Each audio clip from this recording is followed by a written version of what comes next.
Hello and welcome tonight. Vice President Kashim Shettima arrives in Germany to participate in strategic talks with Deutsche Bank executives. Federal government refutes allegations of religious genocide in the country. Senate President Godswill Akpabio, SGF George Akume and others call for unity as the nation celebrates its 65th independence anniversary. And Ukrainian President Volodymyr Zelensky condemns 12-hour Russian strikes on Ukraine.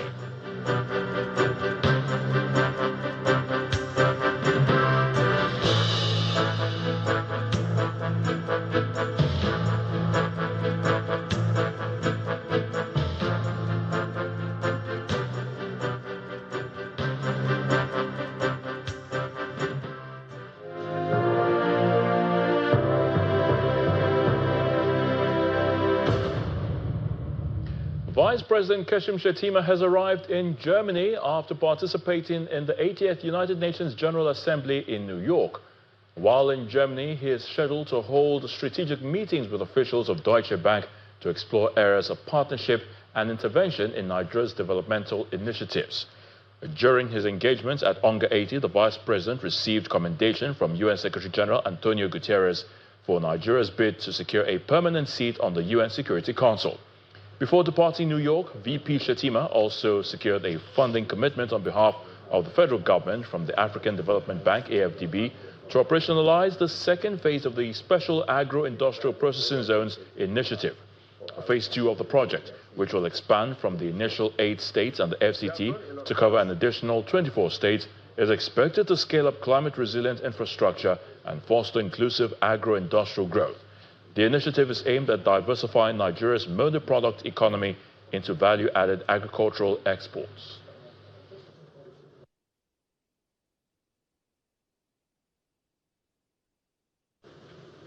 As you know, Nigeria is the largest shareholder in ADB. And our exposure to ADB, the portfolio hovers in the neighborhood of $10 billion. We urge you to further support us in the phase 2 of the Special Agro-Processing Zones Authority. You assisted us with $300 million when you were in Badea, so I want to thank you. But like Oliver Twist, we are asking for more, because we are poised to diversify our monoproduct economy into agriculture, most especially value-added agricultural exports. And we have the potential, with all due respect, Your Excellency, in all the agroecological zones in Nigeria, from the mangrove swamp forests of the south to the Sahelian region of the far north, you can virtually grow anything. In states like Kebbi, you can plant money, and if money can grow, you can have the soil is so rich. There's a growing call for more efforts to promote and secure leadership positions for women in the media, even as stakeholders acknowledge the progress made so far. This was the consensus reached at a meeting held at the United Nations headquarters in New York on the sidelines of the 80th UN General Assembly. Our correspondent, Larry Lasisi, reports. This relaxed setting is the background for a frank and serious discussion on the issue of gender equity, a central element of the Sustainable Development Goals, especially that which calls for achieving gender equality and empowering all women and girls. Hosted at the Goals Lounge, it brought together a panel of extraordinary women in media whose work stands out across different continents, including the Vice Chairman of Channels Media Group, Dr. Olushola Momo. The focus is a theme beyond the headlines, how women media leaders are expanding the story. And we know that when we have women journalists in the media, that they are talking about women issues like violence against women, that they really concern not only women and girls, but the society at large. And that's why when we talk about leadership of women in the media, it's not just mere presence, but it's also for them to expand the story and to be really shaping the agendas of the news. They also look at some barriers to leadership and representation and what needs to be done. We need to understand and even challenge the theory that these little parts should work independently and function independently before they can interconnect. And that's why you see when they refer to women as gentlemen of the press, it's supposed to be a good thing, you know, that you are humored, you are flattered, you are now a gentleman of the press. But I'm throwing out a challenge. It shouldn't be so. It should be ladies of the press. And we should be proud of that. So I think training and education is at the crux of this matter.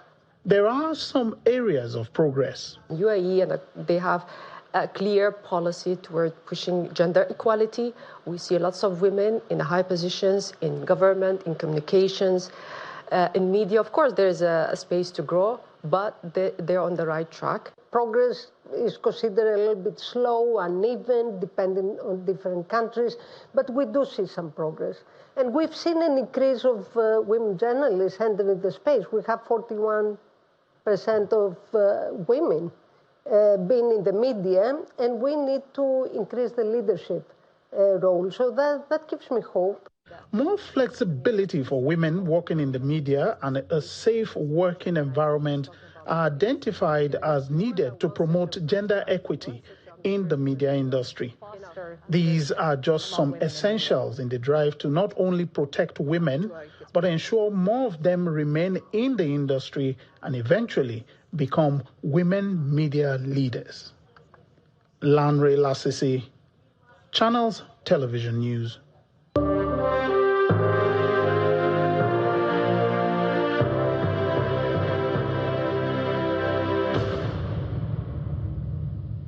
Back home, the federal government has strongly condemned and refuted recent allegations by some international platforms and online influencers suggesting that terrorists in Nigeria are carrying out a systematic genocide against Christians. In a statement, the Minister of Information and National Orientation, Mohammed Idris, described the claims as false, baseless, despicable, and divisive. According to him, portraying Nigeria's security challenges as a targeted campaign against a single religious group amounts to a gross misrepresentation of reality. He stressed that while the country, like many others, has faced acts of terrorism by criminal elements, describing the situation as a deliberate and systematic attack on Christians is both inaccurate and harmful. The statement reads in part, quote, "The violent activities of terrorist groups are not confined to any particular religious or ethnic community. These criminals target all who reject their murderous ideology. Muslims, Christians, and even those with no religious affiliation have suffered at their hands." End quote. Mr. Idris adds that the federal government remains unwavering in its commitment to completely degrade terrorist groups and secure the lives and property of all citizens, noting that this resolve is already yielding results. President of the Senate, Godswill Akpabio, is assuring Nigerians that the country will overcome its challenges and achieve its full potential. Senator Akpabio gave the assurance while representing President Bola Tinubu at a special Sunday service held at the National Ecumenical Center in Abuja to mark Nigeria's 65th Independence Day celebration. Our State House correspondent, Emperor Simon, reports. The National Christian Center, Abuja, echoes the harmonious hum of worshippers.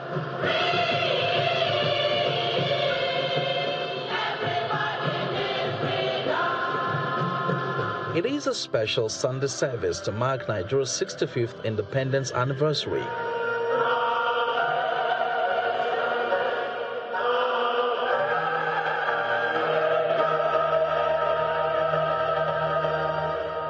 The Senate President, Senator Godswill Akpabio, and the Secretary to the Government of the Federation, Senator George Akume, are attending the service, which also has the service chiefs led by the Chief of Defense Staff General Christopher Musa, some ministers and lawmakers, diplomats, security personnel and their spouses, the clergy, among other Nigerians.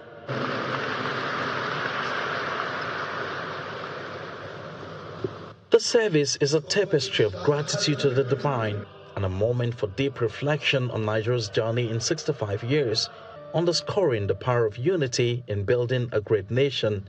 All of us, beginning from the head, don't those who lead, those who dictate the pace, those who craft the policies, those who make the laws, those who govern the people.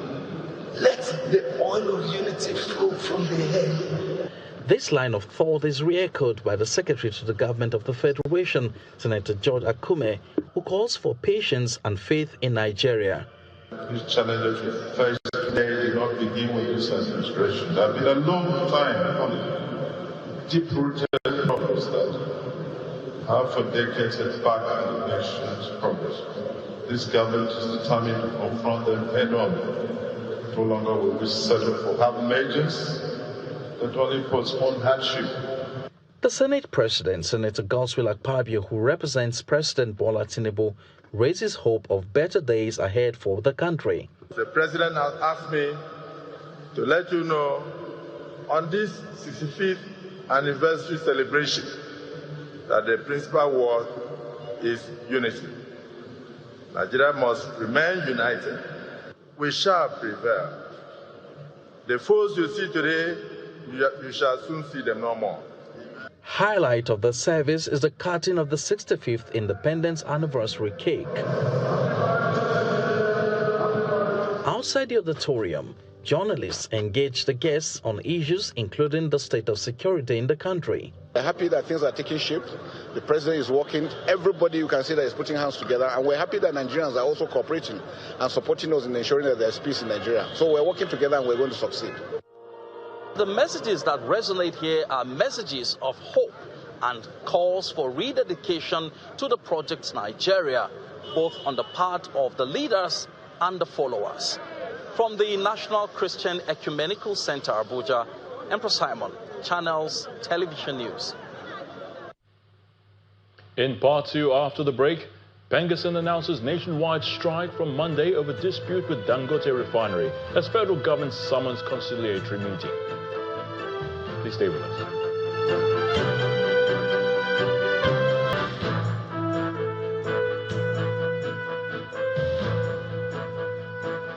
Welcome back. If you've just joined us, you're watching the news at 10 on Channels Television, broadcasting live from Lagos. A reminder of our top stories. Vice President Kashim Shettima arrives in Germany to participate in strategic talks with Deutsche Bank executives. Federal government refutes allegations of religious genocide in the country. Senate President Godswill Akpabio, SGF George Akume and others call for unity as the nation celebrates its 65th independence anniversary. And Ukrainian President Volodymyr Zelensky condemns 12-hour Russian strikes on Ukraine.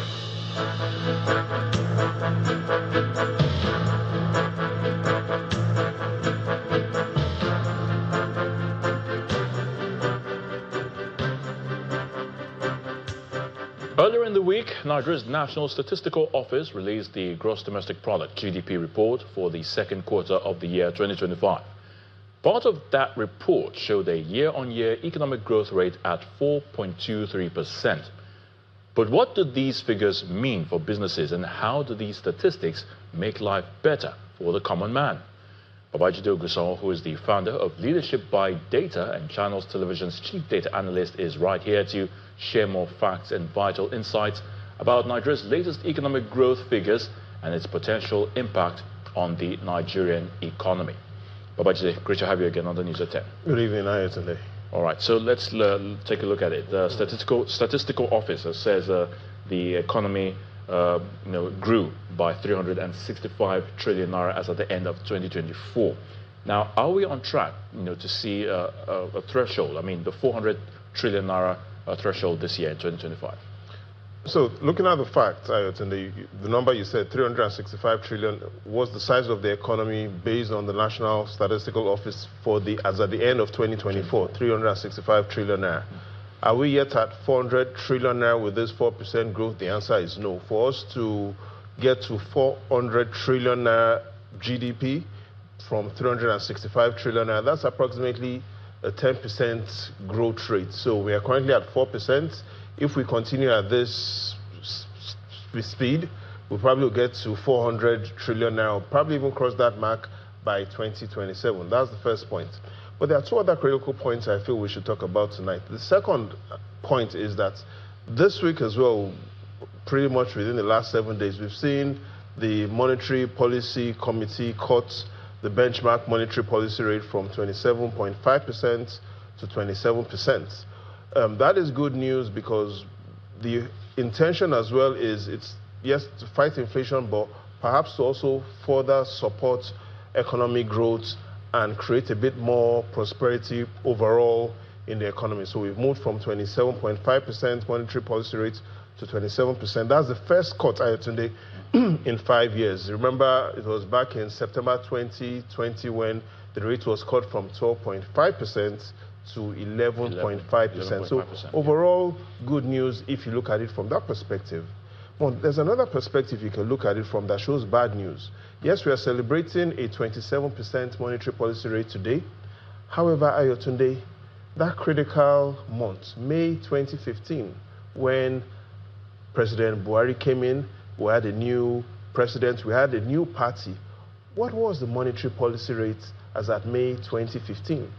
Looking at the records of the central bank, Ayotunde, then the monetary policy rate was 13%. And even then, we felt 13% was such a high monetary policy rate. Businesses, manufacturing companies were asking for a lower monetary policy rate. So 13% May 2015, a lot of millions of businesses, hundreds of businesses and millions of citizens were complaining. 13% May 2015. Now 27%.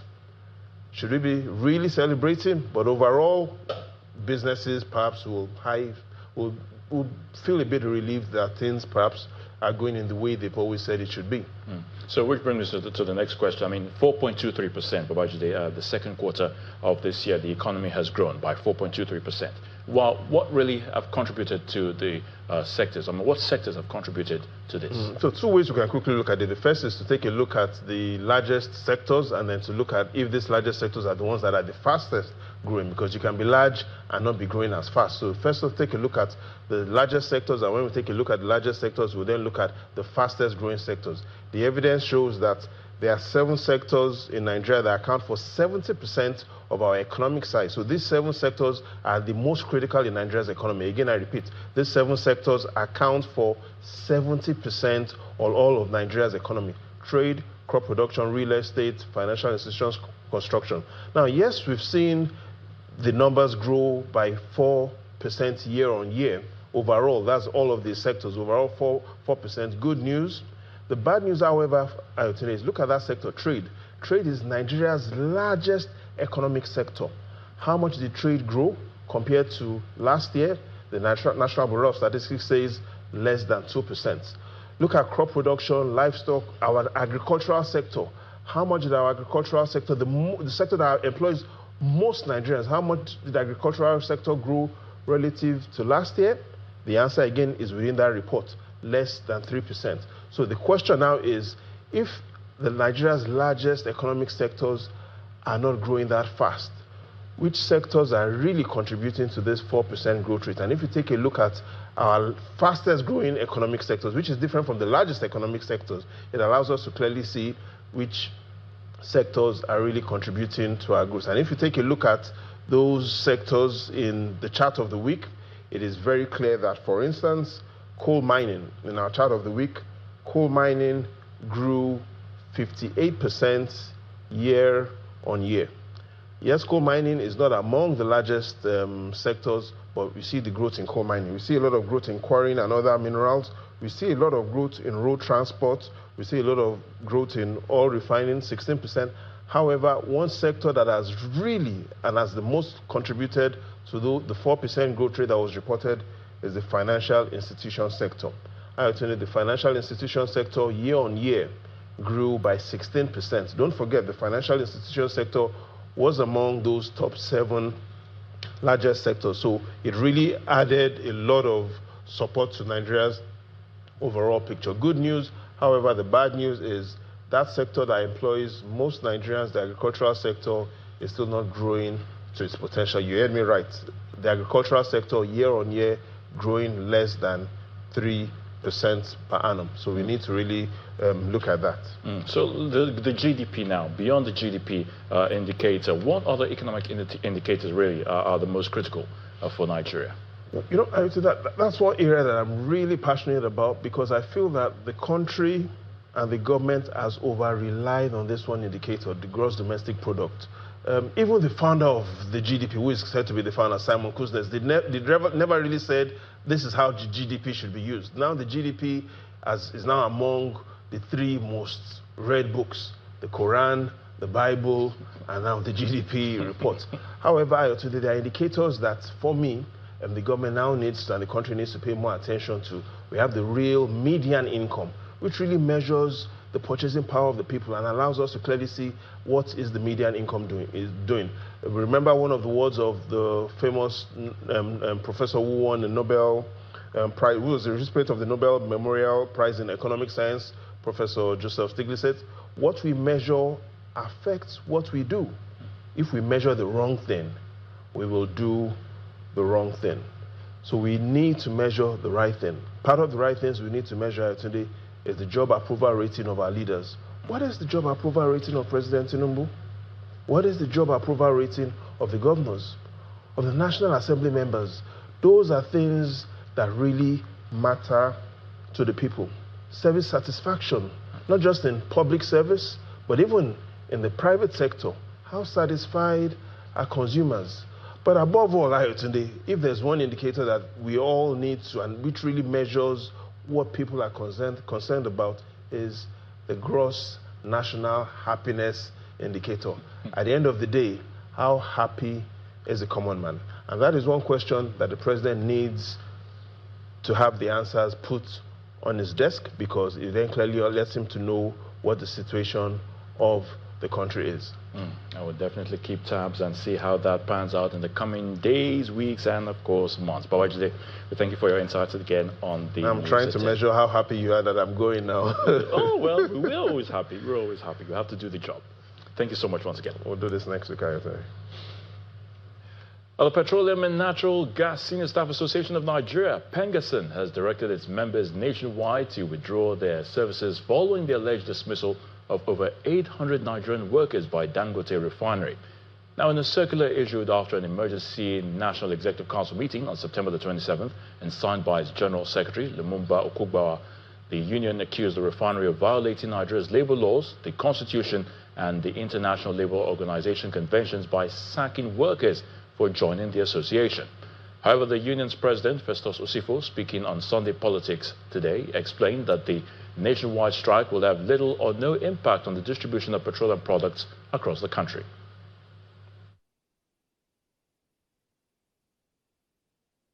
So, if the Nigerian economy is suffering today, Dangote should be held responsible. This is not how to act. Dangote should go and understand the oil and gas industry and understand how it functions. He has been in other industry, but clearly he doesn't understand how this industry works. So PENGASN and NUPENG is entrenched everywhere. And we are responsible for the oil and gas production in Nigeria since inception. PENGASN, we operate largely in the upstream sector of the Nigerian oil and gas industries. All right? So as of today, in the same Dangote refinery and across the tank farms, there is over 30 days sufficiency of PMS distribution. So there is no disruption that is going to affect that, all right? If Dangote decides, for example, not to supply PMS to the people, PENGASN, we don't have tanker drivers. We don't work in, our job is at the sophisticated engineering jobs, all right? So it is not our responsibility to move products from Dangote refinery to the fuel station. No. That the effect as of today, as of tomorrow, even by next weekend, is not going to dovetail to Nigerian queuing to buy PMS. The effect of what we are doing today, yes, as we speak today, currently, we have cut supply of gas to the refinery, so the fertilizers and all that. Yes, we've done that. Meanwhile, the federal government is appealing to PENGASN to reconsider its decision to withdraw services nationwide. The Minister of Labour and Employment, Mohammed Dingyadi, said his ministry has already initiated steps to bring both parties to the negotiation table to prevent the dispute from escalating. According to him, invitations have been sent to the leadership of Pengasson and the management of Dangote Refinery to attend an emergency meeting at his office on Monday, September the 29th. All is set for the official visit of President Bola Tinubu to Imo State on September the 30th. Governor Hope Uzodinma gave the indication while inspecting some of the projects scheduled for commissioning by the president on Tuesday. He adds that the people of Imo are in a jubilant mood as they prepare to welcome the president. Our correspondent, Igitokwe Kutei, tells us more. Governor Hope Uzodinma and his team moved from one project site to another, inspecting the finishing touches ahead of the president's arrival on Tuesday, 30th September 2025. From the newly constructed Emmanuel Hiwanyang International Conference Center to the Assumpta Junction flyover and the Owerri-Mbise Umaya Road, amongst other ongoing projects, the governor is on ground to ensure that everything is ready for commissioning.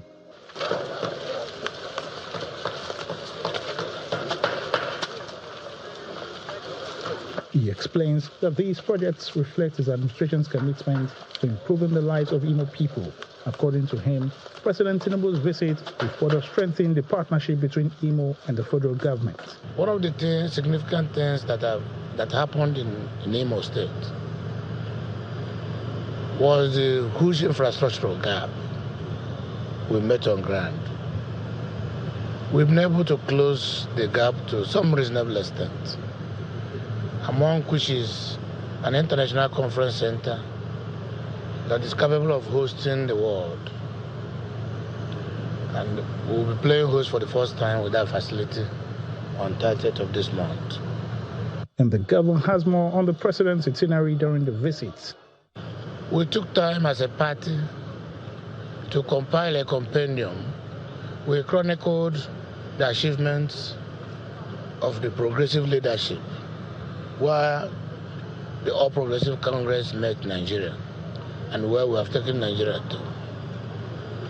So against that backdrop, we need to keep records straight and we need to celebrate our achievements. So the compilation was authored by me and my team, and it will be presented to the public on 30th of this month. And the IMO will be playing host to the national leadership of our great party.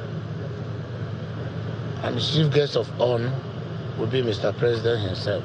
As the countdown to Tuesday continues, the atmosphere is one of eager anticipation, from security agencies on high alert to residents, political class, and critical stakeholders. All is set to ensure a smooth and historic visit. Igitokwe Kutei, Channels Television News. Still ahead on the news at 10, Duchess Hospital hosts 2025 medical outreach program for residents of Ikeja and surrounding communities. Please join us again.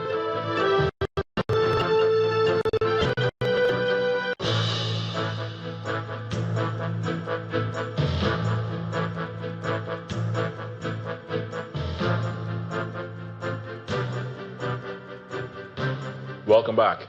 In Yobe State, Governor Mai Mala Buni is asking the contractor handling the Damaturu flyover and underpass project to expedite work and ensure its completion by the January 2026 deadline.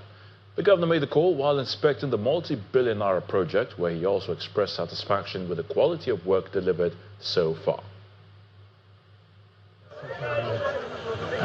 Governor Mai Mala Buni, among other government officials, are here to inspect the 22 billion naira Damaturu flyover and underpass to assess the level of work. The project, signed in March 2025 with a completion period of 12 months, is expected to reduce traffic congestion in the state capital. The governor, after taking his time to inspect the project, expresses satisfaction with the quality of work. I'm highly delighted and impressed with what I saw here. We are here to see for ourselves the level of the project and, of course, the quality, and to ensure that there is adherence to specification. So, as being assured by the contractor handling the project that this project will be completed in January, so we are highly happy and grateful that our people will soon start benefiting from this project, and by the grace of God, it will stand the test of time. From the flyover side, the governor proceeds to inspect some township roads and the 16-kilometer Damaturu-Gambia road. The contractor pledges to complete the road in 9 weeks, just as the governor explains that the projects will open up economic and agricultural activities in the area. These are all agrarian communities that we are opening up for ease of movement of goods and services.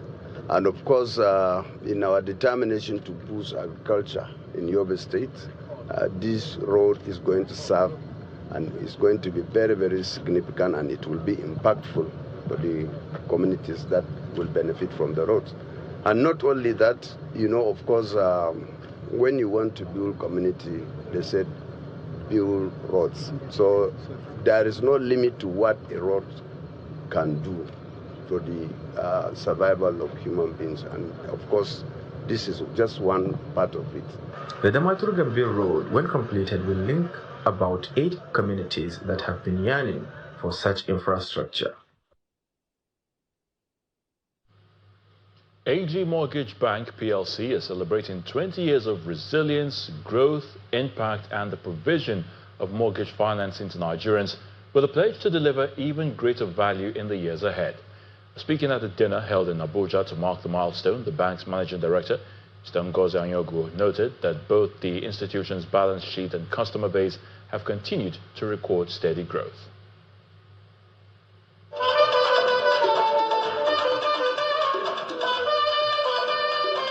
This is how the management of AG Mortgage Bank PLC is choosing to celebrate its 20th anniversary.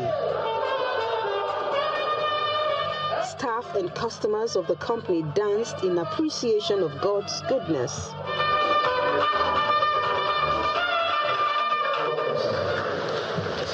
This is followed by speeches on how the bank has metamorphosed as a pillar of hope and a catalyst for change. Everyone associated with AG Mortgage Bank, watch out for tomorrow because of the project momentum, which is the strategic business implementation plan for 2025 to 2030 that is built on 5 pillars. In 20 years, AG Mortgage Bank has financed over 20,000 homes, built dreams, yet the work is far from done. The housing deficit in Nigeria looms large, with millions still unserved, probably those identified earlier as unbanked or on the underbanked population. From 1 branch in 2005 to 5 branches as at today, AG Mortgage Bank PLC continues to grow in leaps and bounds, touching lives one step at a time through the provision of homes. However, there is room for the years ahead. 20 years is not a joke, and I believe with all my heart that this bank will go places beyond here. Rich, we're expanding nationwide. We are growing our customer base to a million customers. We are providing 300,000 mortgages in the next 5 years. We are also improving on our asset base. To set the stage for what is to come, the bank launches some new products. 3.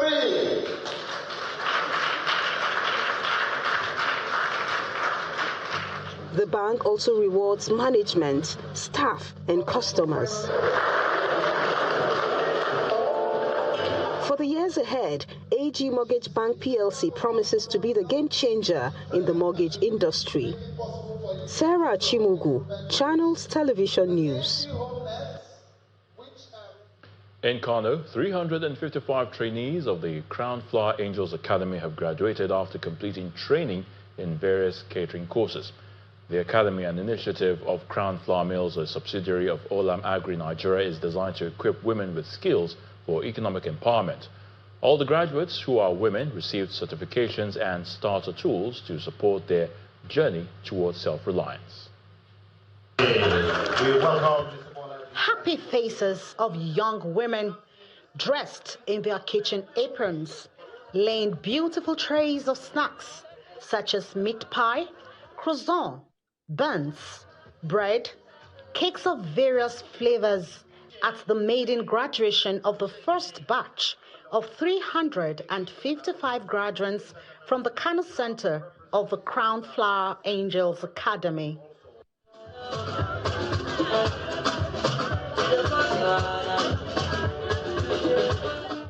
The program seeks to address unemployment and provide skills, particularly for women in their community, for a sustainable future. Crown Flower Angels is more than just skill acquisition. It is a movement to equip and empower young women with practical baking skills that not only align with our core flour milling business, but also ignite sustainable income opportunities for thousands of Nigerian households. Olam Agri is proud to see the effect of the initiative on the young women and believes that it is a step in ensuring food security. It's a part of a larger program called the Seeds for the Future, which is a value development initiative that focuses on supporting farmers, farming communities, local communities, enabling wider education, very importantly empowering women, and also promoting health and nutrition. Stakeholders also applauded the initiative, stating that it helps to ease the burden of unemployment. We are going to consider women who has fresh ideas, but they don't have capital to practice those ideas. We have already set up a committee that will review them, interview them, and see the practicability of these ideas, and government will surely empower them. My greatest benefit is the children I'm seeing now who have been trained. The students are happy and looking forward to a brighter future. I want to express my gratitude to this academy. They give me a lot of opportunities. The Crown Flower Angels, initiated by Crown Flour Mills through Olam Agri, has impacted over 14,000 young women through baking skills to become entrepreneurs and create a more sustainable future.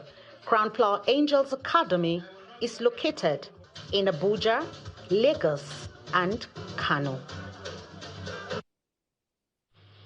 Duchess International Hospital has conducted its 2025 medical outreach, providing free essential healthcare services to residents of Ikeja and surrounding communities. The initiative is part of the hospital's commitment to community well-being and aims to encourage Nigerians to adopt preventive care as a vital step in safeguarding their health. It's a free medical outreach by Duchess International Hospital, a yearly initiative to bring essential healthcare services closer and directly to the people of Ikeja and its environs where it's located. Members of the community arrive early to benefit from a wide range of services, from free ultrasounds and mammograms for women to medical consultations, scans, eye and dental checks and medications. The outreach aims to make quality healthcare more accessible to those who need it the most. Preventive care is at the heart of this initiative.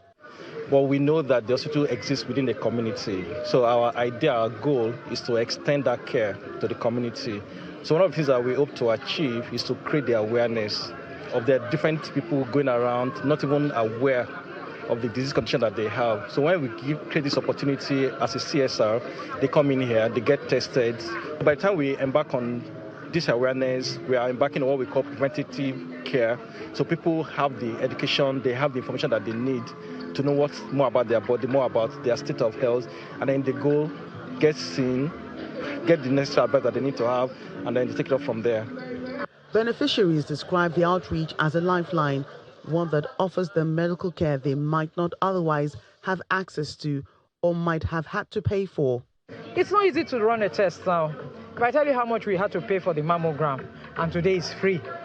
So a lot of people want to get themselves checked, but because of the financial implications, so they are scared. They don't want to come. So it's not their fault. So when people come, people are turning up. I wish they would do it quarterly or something. I've come to check my BP, and I've been given drugs, and I thank the Duchess staff for their effort. I believe they've given the good service to the people, the community service. they've rendered their own service. We appreciate them for their effort because they have qualified doctors and they are nurses. They've tried. I've gone for the mammogram, and I've done the vitals. So my mom also did her own, and the system has been very nice. I think it was well coordinated. Everything is going smoothly. So it's a nice one. I think I enjoy myself coming here, and I've saved my money.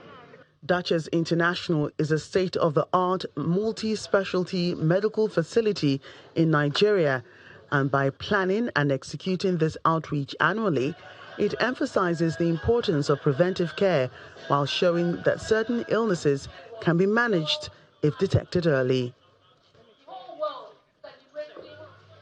The Public Interest Law Partnership, PILP, in collaboration with the Global Network for Public Interest Law, PILNet, has hosted the 2025 Pro Bono Week and the African Regional Convening in Lagos. The event underscores the transformative role of pro bono legal services in expanding access to justice and preventing injustice. Our judiciary correspondent, Shola Shirley, has the report. In creating this recognition list, the 2025 Public Interest Law Partnership PILP Pro Bono Week and the PILNet African Regional Convening attracted senior legal practitioners, leaders and key stakeholders in the pro bono space from Africa and beyond to, among other things, share best practices in pro bono and public interest law, build stronger networks for access to justice, and inspire the next generation of legal professionals. I think in most countries, pro bono is voluntary. It's something that we as lawyers do because we believe in justice, we believe in fairness. We might make money, but also we know that there are others who cannot afford help. And so we have a duty, a professional duty, to undertake pro bono. Having interacted with thousands of inmates and indigent persons, I've seen firsthand the detrimental effects of when justice is tied to one's means rather than one's truth. Sharing experiences from different jurisdictions, speaker after speaker spoke to the benefits of lawyers offering pro bono services to the indigent and why pro bono matters. We hold those keys to justice, and we need to unlock those keys, and we need to unlock justice for those who don't have a voice, who are vulnerable, who have no one to help them with their legal issues. It's our responsibility as members of the bar and judges to make sure that people are treated with dignity and respect, and that we help people resolve the problems that they can't resolve for themselves. I believe, therefore, that pro bono is something that all lawyers should be doing. Whether that is simply drafting a contract for someone or helping someone to address a criminal charge, all of it is important that we give back to society. To encourage lawyers, especially in the private sector, to do pro bono work, the Pro Bono Week, among other things, celebrates and recognizes lawyers and law firms for the good work they do voluntarily. The AG of Lagos and the Executive Director of PILP speak more to this partnership of government and the private sector. Considering the number of courts that we have in Lagos, not less than 124 magistrate courts, all of them with criminal jurisdiction, not less than 74 high court judges, most of them with criminal jurisdiction, and any one of them can take up a matter in which either the police, the EFCC, all what we call them agencies, law enforcement agents, can investigate and have to charge people to court. But all these people charged to court, they are still presumed innocent. But how will they be able to defend themselves properly without legal representation? Pro Bono Clearinghouse is actually where we have a registration of over 300 partner law firms that partner with us. And so whenever someone needs assistance, it means that there's somewhere they can turn to. In the past, where they may not have known where to go, or they may have needed to know somebody that can introduce them to a lawyer, now anybody can come to our offices in Ogba Magistrate Courts, or they can reach out to us online at Contact PILP, and tell us what they need, what their case is, and we will see if they qualify for free legal services. We'll get one of our lawyers to help them. So this is a way to obviously reduce injustice in the country, help reduce congestion in the prison.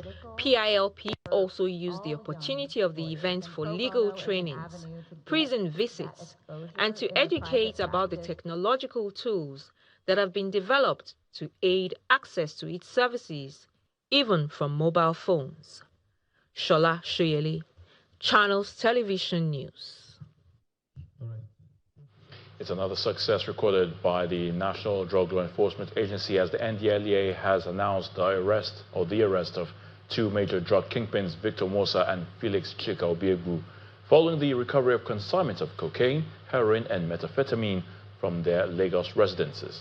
The arrest came after weeks of intelligence gathering and surveillance on their criminal networks. According to a statement by the agency's Director of Media and Advocacy, Femi Babafemi, 64-year-old Mosa, who posed as a textile merchant, and 49-year-old Obiegbu, who presented himself as a wine distributor, were in fact running an illicit drug operation. The statement says that while Mr. Mosa was arrested on Wednesday, September the 17th this year at his residence in Okota, Obiegbu was apprehended earlier on September the 11th this year in Aguda, Surulere, where a search led to the discovery of 2.902 kilograms of methamphetamine.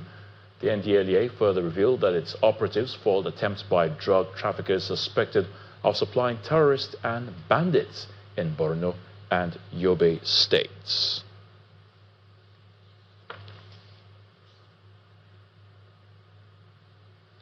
In sports news, Nigeria's Rivers United have advanced to the second preliminary round of the CAF Champions League following a 1-0 win against DR Congo's Aglés du Congo at the Nest of Champions in Uyo. Stephen Manu's strike deep into first half stoppage time earned Rivers United the vital win and a 1-0 aggregate success after a goalless first leg. The victory means the Pride of Rivers joins another Nigerian representative, Remo Stars, in the second round of qualification to the group phase of Africa's biggest club competition. Meanwhile, it's a disappointing turnout for Nigeria in the CAF Confederation Cup, as the country's representatives, Kwara United and Abia Warriors, have all bowed out in the preliminary rounds. Kwara United lost at home to Ghana's Ashanti Kotoko at the MK Abiola Sports Arena in Abeokuta, with the Ghana club side advancing 5-3 on aggregate. Mali's Joliba beat Abia Warriors and will progress 2-1 on aggregate, having held the Nigerian club side to a 1-0 draw in the first leg. Our Shooting Stars of Ibadan picked their second win of the season in match day 6 of the Nigerian Premier Football League with a shock 2-1 away win against host Warri Wolves as they moved 6th on the MPFL log. Rangers International forced host Wiki Tourists to a 2-2 draw, while Barao FC triumphed in a battle of newly promoted teams against Kun Khalifa. Eyimba held Ikorodu City to a 1-0 draw in Lagos. While Nasarawa United moved top of the table after March Day 6 following a 2-0 win against Katsina United. The win moved the Lafayette-based team to 13 points with 4 wins in 6 games. In England, Arsenal produced a dramatic late fight back to win 2-1 at Newcastle in the Super Sunday clash and laid down an early marker in the English Premier League title race. The Gunners were heading for a 4th consecutive defeat at St James's Park after falling behind to Nick Voltemada's first half header. However, Mikel Merino, the Spanish international, headed in the equaliser before Gabriel powered in from a 96th minute corner to lift Arsenal into second and within 2 points of leaders Liverpool. Earlier, Aston Villa came from behind to win 3-1 on a frustrating afternoon against Fulham. As Nigeria awaits the decision of the Commonwealth Games Federation in announcing the host for the 2030 Games, President of Commonwealth Games Nigeria, Habu Gumel, says the country will be excited to become the first African nation to host the quadrennial international multi-sport event since the start of the Games in 1930. Mr. Gumel says the country will overcome every challenge to host a successful Games if given the hosting rights come November. It is very, very important, extremely important. Africa never hosted it, and we want Nigeria to host it so that means the game is coming to Africa. It's very, very important to us because with game you leave legacy, you do a lot of things economically, and so many other things are going to take place. So it is a very important game, and we want it. and we want to hold the Commonwealth Games in Nigeria so that the Africans can enjoy it. Well, because we have the guarantee of His Excellency, the President Ahmed Bola Tinubu, and once we have the guarantee of the President, we don't have any problem.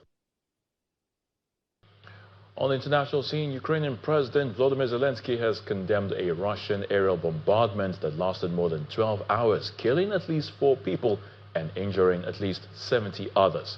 According to President Zelensky, the barrage involved nearly 600 drones and several dozen missiles aimed at 7 regions of Ukraine, one of the heaviest in recent months. He said the attack showed Moscow wants to continue fighting and killing. Ukraine's Defense Minister Igor Klimenko said that at least 100 civilian sites had been damaged across the country by the attack, with entire neighborhoods left in ruins.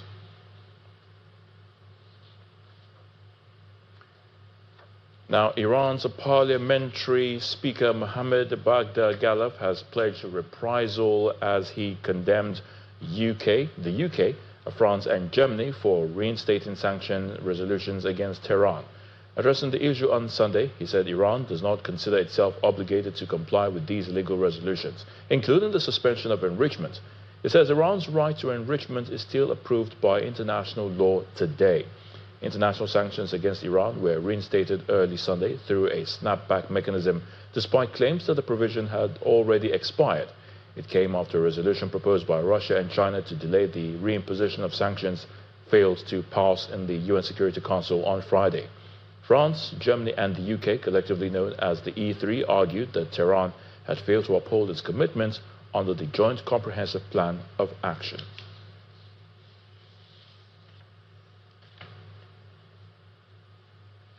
And there will be a presidential rerun in the Seychelles between 2 main contenders.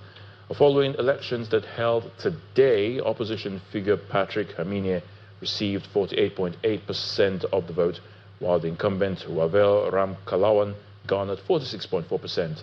That's according to official results. A candidate needs to win more than 50% of the vote to be declared the winner. The date for the rerun election is yet to be announced. Hamine represents the United Seychelles Party, which dominated politics for decades in the country before losing power 5 years ago. It's the governing party, or it was the governing party from 1977 to 2020.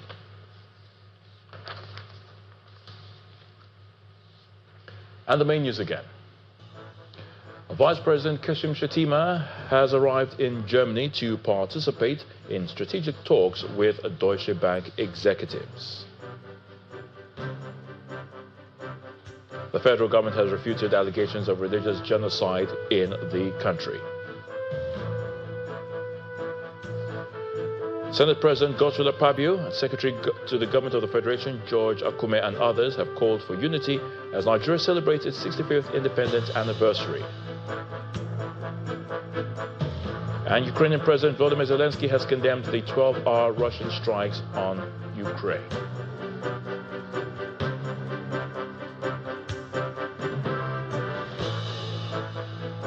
And that's the news at 10 tonight. Thank you so much for watching. I'm Ayotunde Balogun. You have a good night.